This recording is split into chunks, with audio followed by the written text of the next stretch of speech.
play ball while men go off to war.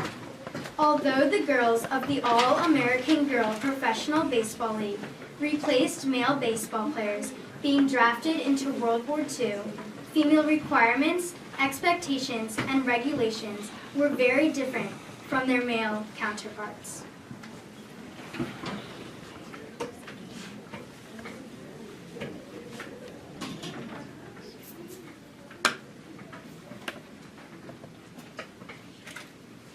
I bet, Mr. Wrigley, you wouldn't recognize me now.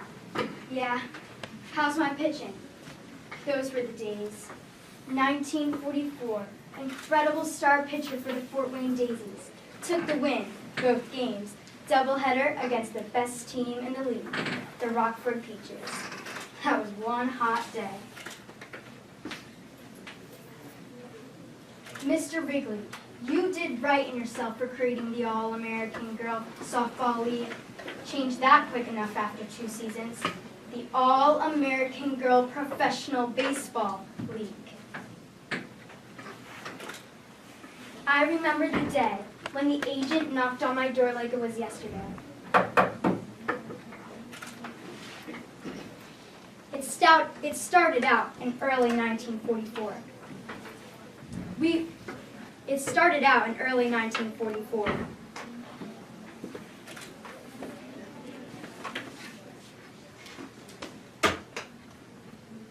Jim Hamilton, lead scout and head manager, the All-American Girls Softball.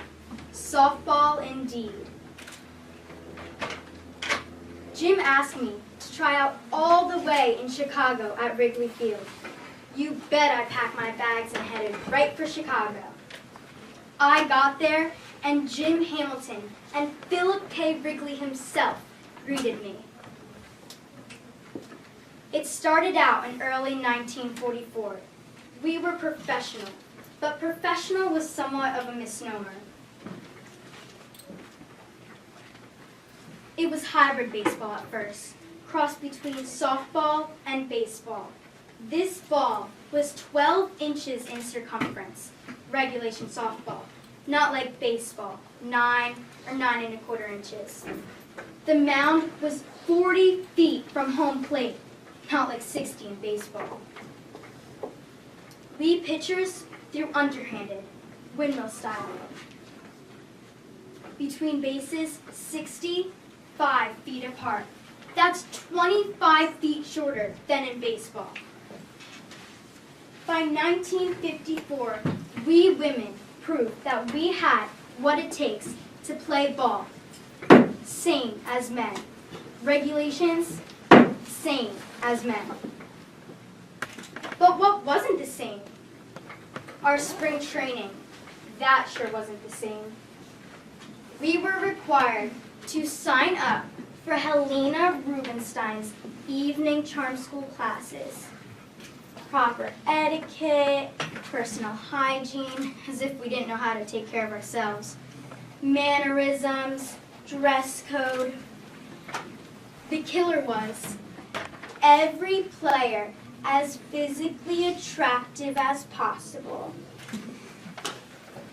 And that beauty kit, I could hardly understand the instructions on how to apply that stuff.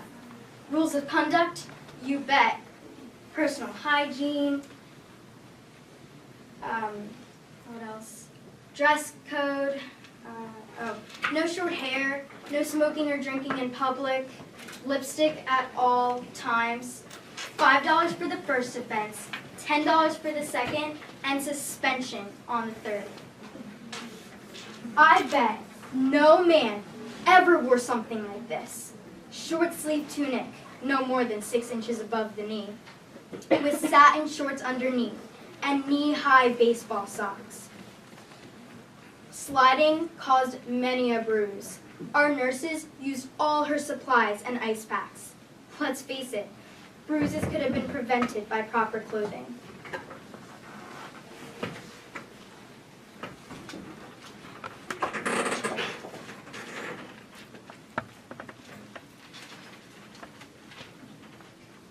We weren't respected for athletic ability at first, but for our ability to maintain our womanliness.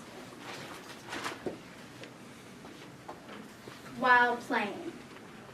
Gender norms, but our athleticism lasted. Branch Rickey and Paul Harper made a good amount of money on us girls, training in Mississippi in '46, Havana, Cuba in '47, Florida in '48. We did get around. Beauty goes to bat under the big tent.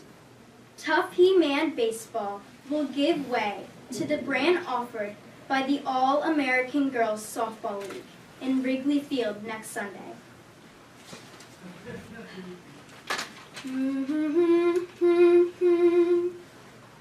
We're the members of the All-American League. We come from cities